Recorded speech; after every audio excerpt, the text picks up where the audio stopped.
بسم اللہ الرحمن الرحیم۔ ہماری آج کی گفتگو اخلاق حسنہ کی اہمیت کے حوالے سے۔ سب سے پہلے تو ایک بات سمجھ لیجئے، اخلاق حسنہ کی اہمیت اس سے بھی آپ کو پتہ چلے گی۔ انبیاء کرام جتنے بھی تشریف لائے، حضرت آدم علیہ السلام سے لے کر محمد مصطفیٰ صلی اللہ علیہ وسلم تک، تمام کے تمام انبیاء کرام جہاں پر لوگوں کو عبادات سکھاتے رہے، اللہ تعالیٰ کی پہچان کرواتے رہے، وہیں پر تمام انبیاء کرام اپنی امتوں کو اخلاقیات کی بھی تعلیم دیتے رہے۔ اور ایک بات اور سمجھ لیجئے کہ شریعتیں منسوخ ہوتی رہی ہیں، یہاں تک کہ الہامی کتابیں بھی منسوخ ہوتی رہی ہیں، لیکن اخلاقیات وہ چیز ہے جو کبھی بھی منسوخ نہیں ہوئی۔ مثال کے طور پر حضرت آدم علیہ السلام نے اپنی امت کو یہ سکھایا کہ سچ بولنا چاہیے اور جھوٹ بولنا بری بات ہے، ایک دوسرے کا احترام کرنا چاہیے اور کسی کو دھوکہ دینا بری بات ہے۔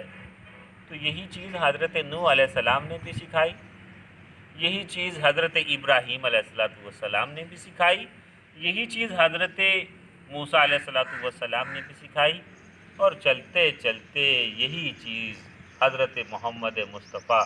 احمد مجتبیٰ صلی اللہ علیہ وسلم نے بھی اپنی امت کو سکھائی۔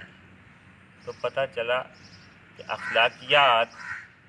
ایک عالمگیر حقیقت ہے، تمام انبیاء کرام کی تعلیمات کا نچوڑ ہے اخلاقیات۔ آج کی ہماری گفتگو جس حدیث مبارکہ سے متعلق ہے، وہ حدیث بھی اخلاقیات ہی کی اہمیت کو اجاگر کرتی ہے۔ پیارے نبی صلی اللہ علیہ وسلم نے ارشاد فرمایا، ان اثقل شیء یوضع فی میزان المؤمن یوم القیامۃ خلق حسن وان اللہ یبغض الفاحش البذی او کما قال النبی صلی اللہ علیہ وسلم۔ یہ حدیث ترمذی شریف میں امام ابو عیسیٰ ترمذی نے روایت کی ہے۔ اس حدیث کا مفہوم یہ ہے کہ پیارے نبی نے ارشاد فرمایا، قیامت کے دن بندہ مومن کی جب نیکیاں تولی جائیں گی تو ان نیکیوں میں جو نیکی سب سے بھاری ہوگی وہ اس کا اچھا اخلاق ہوگا۔ تو یہاں سے آپ یہ دیکھ لیجئے کہ اچھے اخلاق کا فائدہ صرف دنیا کی زندگی میں نہیں ہے، اگرچہ دنیا کی زندگی میں بھی بہت فائدہ ہے۔ بد اخلاق آدمی کو کوئی بھی پسند نہیں کرتا، بد اخلاق آدمی کی عزت کسی کے دل میں نہیں ہوتی، حتیٰ کہ اس کے گھر کے لوگ بھی، اس کے بیوی بچے بھی شاید اس کے روب و دبدبے کی وجہ سے اس کے سامنے تو خاموش ہو جائیں، لیکن بد اخلاق آدمی کسی کے دل میں اپنے لیے عزت کا مقام نہیں بنا سکتا۔ اس کے برعکس خوش اخلاق آدمی ایسا صاحب مرتبہ ہوتا ہے کہ اپنے تو اپنے، جو اس کے دشمن ہوتے ہوں وہ بھی دل سے اس کی عزت کرتے ہیں، چاہے دنیاوی دنیاوی مقاصد کی بنا پر اس سے دشمنی رکھتے ہوں۔ اس کی ایک مثال اگر میں آپ کو دوں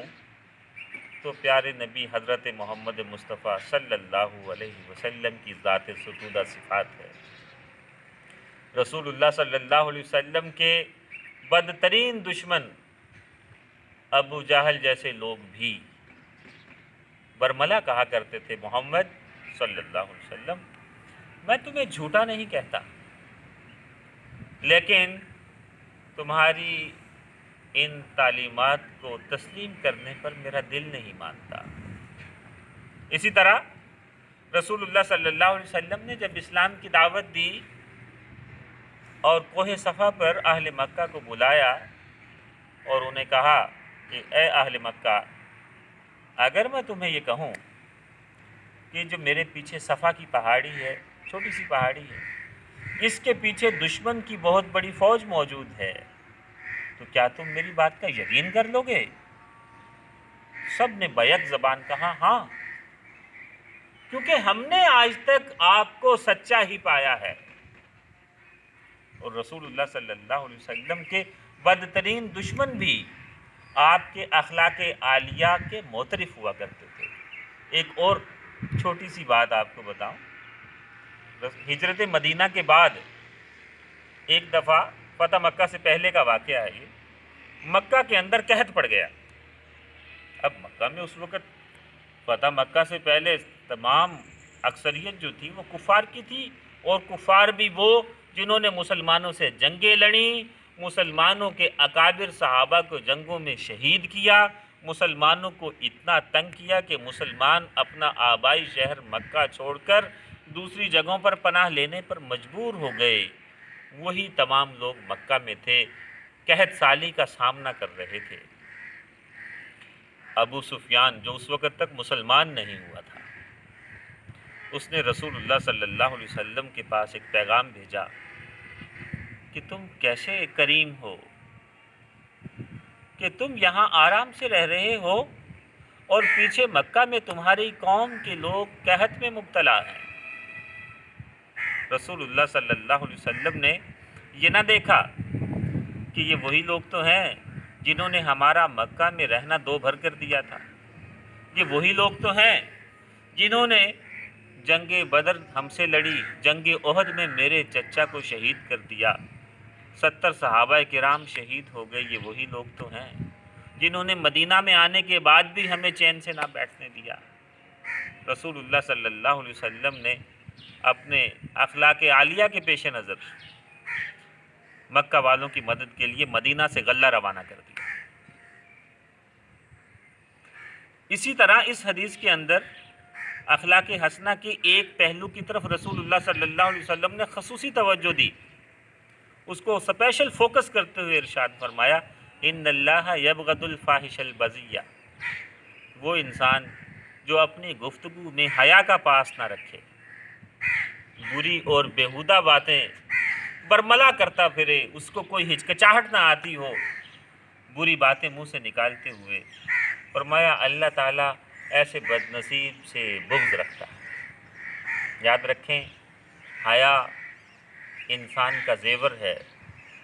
اور اسلام کا لازمی حصہ ہے۔ حیا کی اہمیت کو سمجھنے کے لیے رسول اللہ صلی اللہ علیہ وسلم کی ایک دو احادیث آپ کے سامنے پیش کرتا ہوں۔ پیارے نبی صلی اللہ علیہ وسلم نے ارشاد فرمایا، اذا لم تستحی فاصنع ما شئت، اگر تمہیں حیا نہ رہے، تم حیا سے بے پرواہ ہو جاؤ،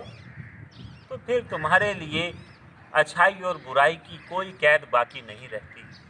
پھر جو چاہے کرتے رہو۔ اسی طرح ایک صحابی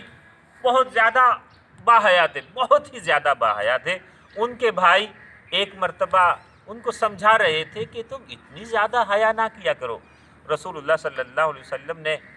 ان کو دیکھا تو بڑے بھائی کو فرمایا، دعہو، اس کو چھوڑ دو، حیا کرنے پر اسے نہ روکو،